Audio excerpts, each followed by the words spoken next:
So the last two episodes of The Last of Us have been a little meh, I would say. While the first episode was pretty intense, especially with Sarah's death, there wasn't really much holding it together. And episode 2 was okay, but it was just okay.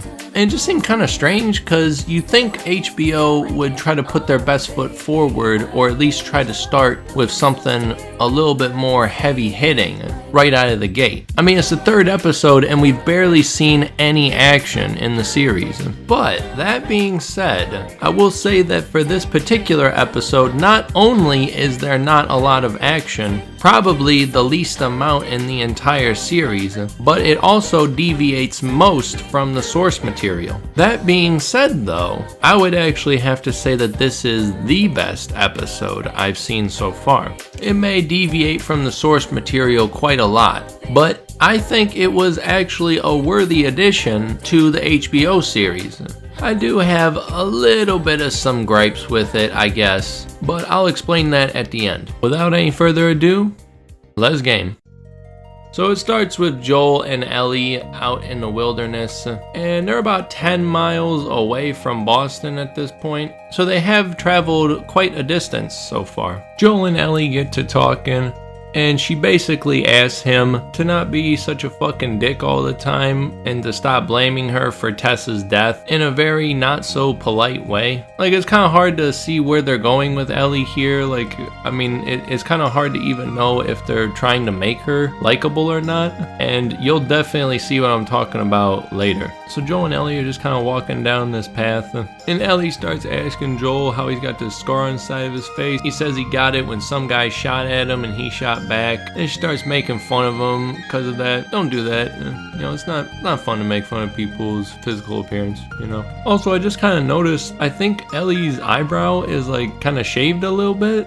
Like, that's kind of a strange look, but I mean, I've noticed some kids, you know, been doing that recently. Like, is that just like a new thing or something? Like, I don't know, tell me in the comments how wrong I am on that. So Joel stops off at this rest area to go resupply, and Ellie finds this Mortal Kombat 2 arcade cabinet, which is actually pretty badass looking. They changed this a little bit. Would you play this before? No. But I had a friend that knew everything about this game. Apparently, there's this character called Angel Knives who'd... what was it? She'd punch a hole through your stomach before kicking your head off. I had a friend who knew everything about this game. There's this one character named Melina who takes off her mask and she has monster teeth and then she swallows you whole. I don't know, I actually think it's a pretty good change. I mean, I wasn't head over heels for the idea of Angel Wings anyways. I mean, it just kind of seemed like one of those whack-ass arcade adventure games back in the day, you know, like a side-scrolling beat-em-up or something. Anyways, Ellie finds this trap door in one of the rooms in the building and decides to go exploring a little bit. She actually manages to score some tampons while she's down there, and I can imagine how hard that would be to secure in an apocalypse. I mean, you probably gotta use like cotton from pillowcases or something like that. I don't know. But speaking of blood, there is a clicker down here that's been buried by all of this rubble, and Ellie kind of fucks around a little bit with it, having the clicker follow the knife with its eyes, and even cutting open his forehead a little bit.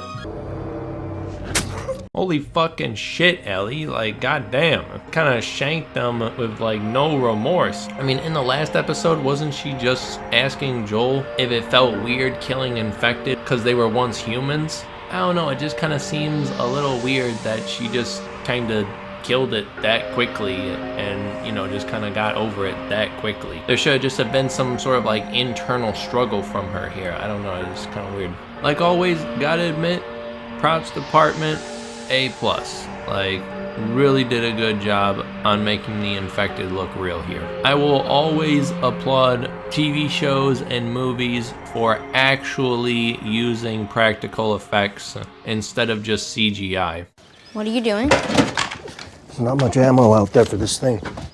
Makes it mostly useless. Then why did you even bring it? I mean, a pistol probably would have been way better. Instead of that fucking hand cannon he's got strapped to his leg. We do actually get a pretty funny moment here between Joel and Ellie when they spot a crashed plane. And Ellie's kind of amazed at the concept of flying in the air, and Joel's kind of like, oh, you know, they overcharge you for sandwiches and all that shit. And Ellie's like, well, dude, you know, you flew in a freaking plane. Like, that is awesome. To be completely truthful, like, yeah, this is probably how someone who grew up in an apocalypse would think like. I mean, to us, they just kind of seem like inconveniences. So it was actually kind of refreshing to get this dialogue between these two. They also talk about how everything went to shit so quickly, which I actually think does need some explaining, because in the game you hear these radio transmissions during the beginning credits that seem to paint this picture that maybe things didn't necessarily fall apart that quickly. It seems like there was actually more of a struggle between the infected, and then the infected slowly just kind of won out over time and gained more and more ground. And humanity kind of got pushed further and further back into isolated areas, like the quarantine zones. But in the show, it actually paints a very different picture. Ellie asking how things went to shit so quickly because she didn't necessarily get taught. It teaches how their shitty government failed to prevent a pandemic. Message!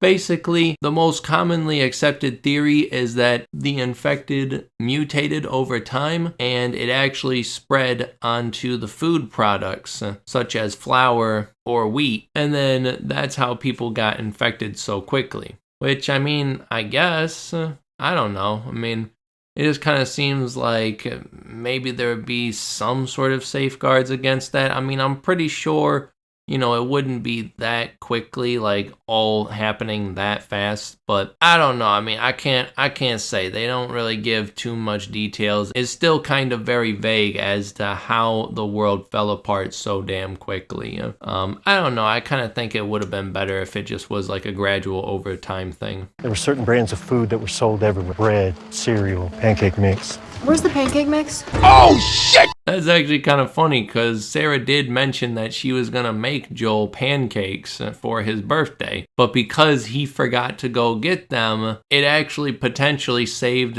their asses from being infected. And now that that context is given, it must have been those damn raisin cookies that infected everybody in the community.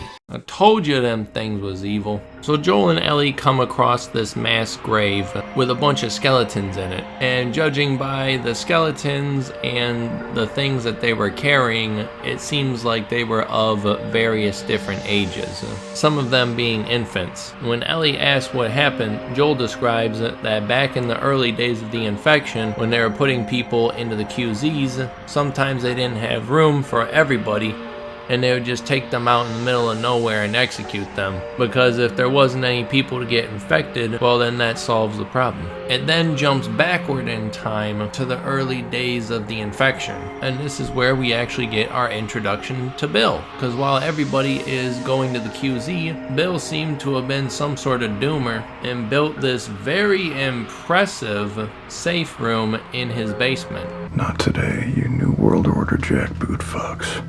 It's just kind of weird hearing Ron Swanson say that. And if you're a big fan of Parks and Rec, there's gonna be a lot of stuff that you never thought you would see Ron Swanson do. So after Fedra leaves, Bill goes straight Macaulay Culkin in this bitch and just starts going to all these different places and looting them, and builds various different traps, such as an electrified fence with barbed wire at the top, pitfall traps, and even flamethrowers, but you'll see that later. Anyways, so 4 years go by, and Bill gets a notification that something fell into one of his traps. He goes out to investigate and finds Frank there. He decides to let Frank into his house after much reluctance and gives him a pretty good meal. They then bond a little bit over the piano, playing a little bit of Linda Ronstadt. I think that's how you say her name. I don't know, I think she's before my time. And by bonding, I mean they like really bond over that. Which, I mean, I get it.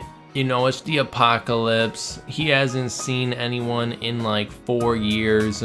So yeah, you know, he would probably get a little emotional and just want somebody to touch him, you know. Frank and Bill seem to be doing the nasty, and what once starts as a mutual exchange of physical sex turns into a relationship when they jump 3 years ahead. After this, they kind of just speed run through their relationship a little bit. But yeah, I'll try to get through it as best as I can. But yeah, Frank is getting like super bored and irritated because he doesn't have anything to do, and all Bill really wants to do is just survive in his little hermit crab of a life he's built for himself.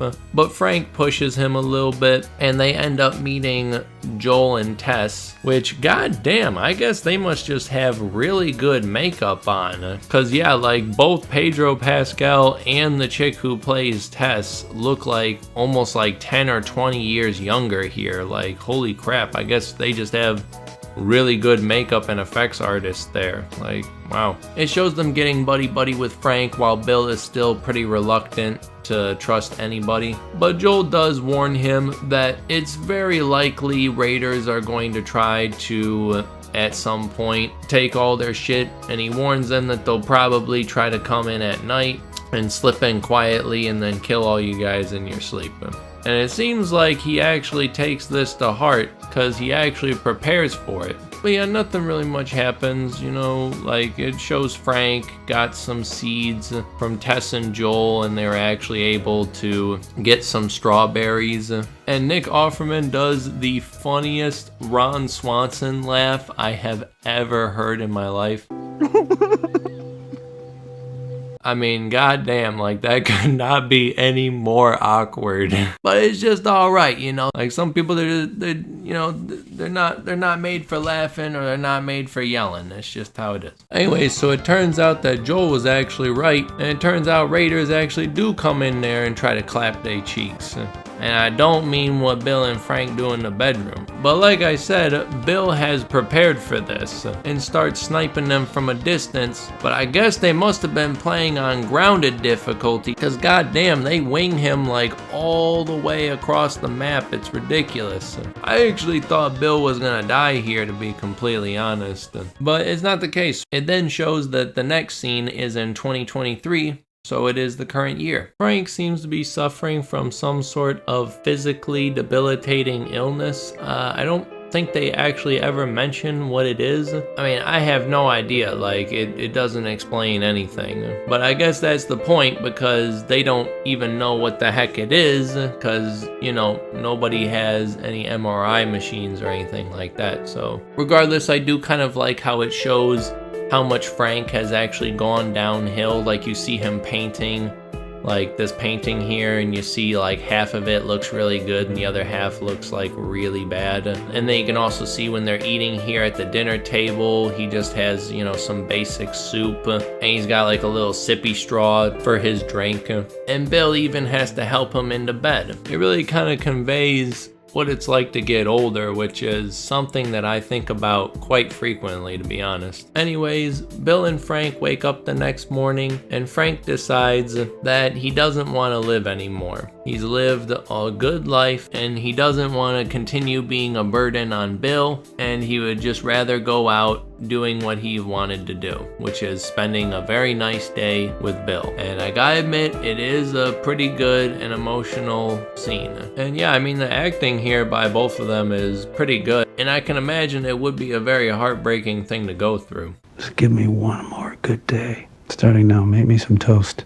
God damn, man, on death's door, and he's still telling him what to do. But no, the scene that comes up is actually a very good one. It's a very touching scene. He wants to have one great final day. He wants to go to the boutique and pick out some clothes, and then they'll marry each other. Then he'll cook a delicious meal for them. And then when the meal's done, he'll have some wine where he has requested Bill crush up all the pills, and he will drink them all. And then they'll go into their room, and Frank will pass away, which, I mean, I gotta admit, like, it is is a pretty emotional scene, seeing them do everything on their last day, and it really drags out this final section where he's mixing in this cocktail of drugs into his wine. I mean, it really makes you chew in this scene, which was actually very well done. Anyway, so right after they both drink their glasses of wine, Frank somehow, I guess, figures out that Bill actually already crushed up a bunch of pills into the wine before he gave him the pills. So he essentially is Dr. Kevorkian himself and Frank at the same time, saying that Frank was his purpose. And now that Frank is leaving him, he doesn't want to be alone. Which I gotta admit, like, gosh darn, man, like, that is actually really sad. Anyways, they retire back to their bed chambers and pass away. Gotta give like an A+ to these two actors here. I mean, like, the way they deliver their lines is just amazing. I didn't think Nick Offerman could actually do it, but both of these actors are very good. They're very good actors. Take my word for it. Is a very sad scene. It's a very bittersweet sort of ending to their nice mini arc. So it jumps back to present day, and Joel and Ellie come across Bill and Frank's compound, where they find Bill's note, where there's actually kind of a touching part in here, and Ellie decides to read it since Joel doesn't seem like he wants to. And I actually do kind of like it, because Bill basically says that men like them need a purpose. They need something to protect. And Bill found his purpose in Frank, and he sought to protect him at all costs. And, you know, it's like kind of subtly hinting to Joel, you know, come on, stop being such a fucking asshole all the time. Just enjoy yourself with Ellie and let your guard down. Although it does kind of twist the knife a little bit when Bill says in the note to take anything they want from the house, including his weapons, and use it to protect Tess, which just probably makes Joel feel even worse right now, since from his perspective I can imagine he'd be a little pissed, since it's like, you know, he failed to save his daughter and now he's failed to save his lover, and the only thing he really has now is Ellie.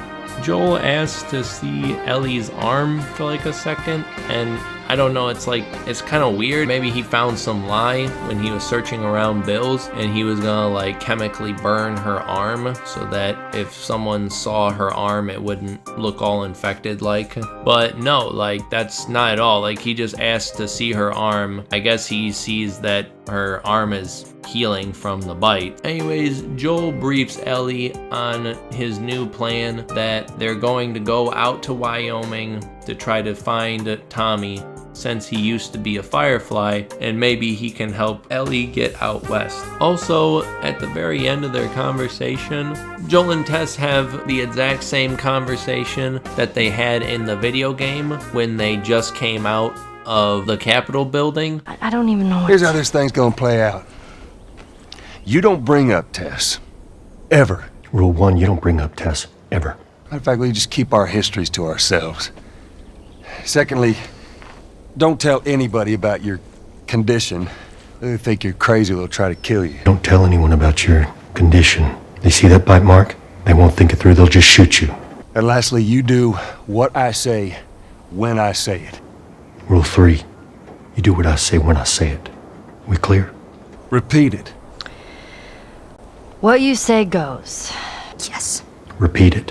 What you say goes. And I think it worked a little bit better there because Joel was still extremely pissed about losing Tess. So I don't know, he just kind of said it with a little bit more enthusiasm than Pedro does here. And it actually kind of served a purpose. Also, real quick, we actually do get an explanation as to why the 80s song played back in Joel's apartment. And it's because Bill was running a program where if he didn't reset it every couple of days, it would automatically play 80s songs. The only other real thing to note that happens here is that Ellie actually does find a gun, and she stashes it away before Joel can see it. As Joel and Ellie are driving away in the car that Bill prepared for them, they listen to a cassette tape which has Linda Ronstadt in it. So that was kind of cool that, you know, it came full circle. like that. The last shot of the film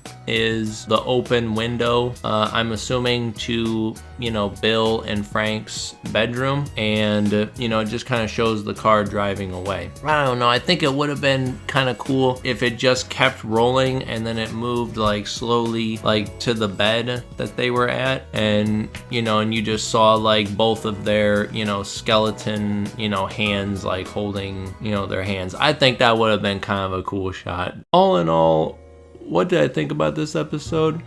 It actually wasn't bad, to be completely honest. I actually didn't even mind the deviation in the source material. I actually thought that was done pretty well. That being said, I will say that this entire series has just been extremely slow. I know I shouldn't be comparing it to the game, but by this point, there has been many different combat encounters in this series, whether it be like infected or humans. I gotta admit though, I do kind of like how the game had it though, where Bill and Joel kind of bonded a little bit at the end because they both had loved ones that they failed to protect. And also, it even gave a chance for Ellie to prove herself. Like, I don't know, I do kind of like that. Ellie proves herself at least somewhat worthy to Joel, and they kind of bond over making it out of that shared chaos. And I don't know, I just feel like in the game story, Joel and Ellie were on completely different footing than how they are right now in the show. I mean, it still doesn't feel like much has really even happened.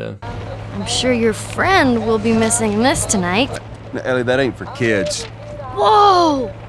How the hell would he even walk around with that thing? Oh, why are these all stuck together? I'm just fucking with you. Bye-bye, dude. But whatever, there's still a lot of show to go. That being said, if I had to give a ranking of the show, 1 being terrible, 10 being amazing, and 5 being average, I would have to say 7, above average. Maybe even kind of bordering on an 8. To be completely honest. But at the same time, it's kind of like, you know, this is something that I would expect every episode to be like. But, you know, whatever. I mean, it is kind of a little bit ridiculous, but at the same time, I mean, we don't have much to compare right now. So, looking back on the other 2 episodes, this is obviously the best one in the series so far. I don't know. All I'm saying is hopefully the series only gets better from here. That being said, thank you very much for watching the review. I did a Last of Us Part 2 review. I plug it at the end of all of these videos, so if you're interested in that, you can click over here. Anyways, just some general channel updates. I'm gonna be trying to do these every week. Hopefully I got this video out on a Tuesday or a Wednesday, and then on top of that, there's also the new Dead Space remake that just came out, which I have been playing through to try to get a review out as quickly as I can. And then let's not even forget probably one of the biggest games that's coming out this year in February, which is Hogwarts Legacy. And you can be for sure that I will be picking that up and doing a review on it. Anyways, with all that out of the way, thank you once again for listening to my review. I hope you all have a good day.